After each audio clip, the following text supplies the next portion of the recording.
Ni hao, everybody. Uh, Before you get started on your lesson this week, let's do a quick review of Chinese geography and the Shang Dynasty. So, as you recall from last week, or if you're just tuning in for the first time, we are starting a unit on China. So here is a overview of the country with its provinces. As you can see from the image, it is a really large country. In terms of area, it is the third largest country in area in the world. So I mentioned this in my last video, and I'm going to mention it again. To me, China always resembles a rooster, and hopefully you can see the correlation there.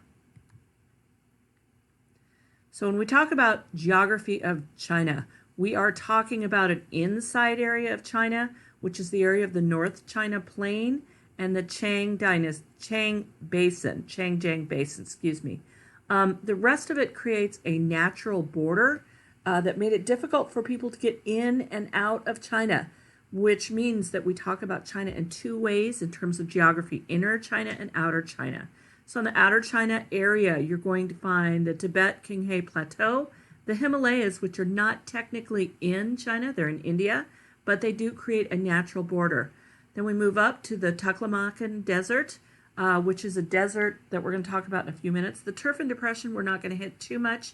Gobi Desert, and then the area that was originally settled by ancient Chinese individuals and continues to be where the center of population is, the North China Plain, as well as the Changjiang Basin.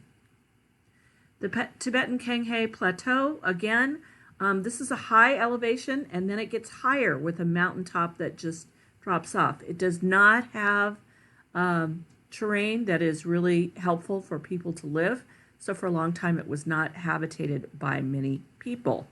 Himalayan mountains, you remember this, we talked about this in India, the home of Mount Everest, as well as some other high mountain peaks that make it very difficult for people to get into and out of China. The Taklamakan Desert is mostly made of sand. It is thought that there are 300 towns buried in this sand as it shifts day by day. It is also named the area where you go in and never come out. So again, a great natural border for China. The Gobi Desert, mostly rocky sand and low shrubs, very little water again, so was a natural barrier because people could not carry enough water to get across the two deserts. North China Plain, this is the home of the Yellow River. That's going to be important as we move into the Shang Dynasty, as it's the first place we find people settling in China. The Yellow River runs through it. It is also an area that floods a lot, and its soil is very yellow from the mineral remnants that come from its origins. Middle and Lower Changjiang Basin is where most farming activity occurs in China. It's also the home of the Yangtze River, which is the longest river in China. It is also a way for East and West China to trade goods. So it was important not only for agriculture, but for trade as well. So here's a picture of the Hanghe, or Yellow River, and you can see the louse in the soil, and you can also see it in the water. And you can also tell how often these floods in this terrain happened. It's really a problem there. Yangtze River is more slow going. You'll see the terraced rice fields up here, and it does sail pretty long into China, so it has been a great trade route.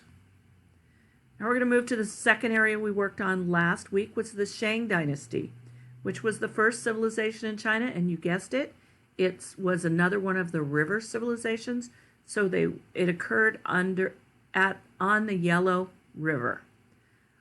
Things to know about them: the Shang Dynasty increased the use of bronze. These are two artifacts from this time. On the right is a vessel, and on the left is a helmet. Must have been pretty heavy to have a bronze helmet on your head.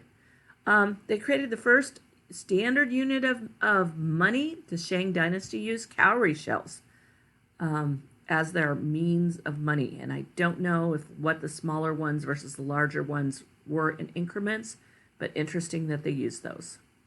Oracle bones. This is part of the ancestry worship, which was so important to the Chinese. A priest would stick a hot rod into an animal bone, and they would have carved a question into the bone, and however the cracks went is the answer to the question.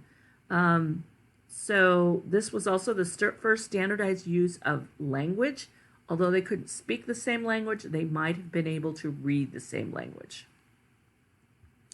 There were also some not so great things about the Shang dynasty, one of which they buried their soldiers and whoever was closest to the king in the tombs, and these are actually ones that they found on the left here with the chariots that were important to the Shang civilization, and on the right, some political dissidents that, or slaves that displeased the king and had their heads chopped off. So they found both of these in a tomb, which are giving us telling signs of the Shang dynasty. If you're interested in re-looking at some of the artifacts, they are listed under last week's lessons.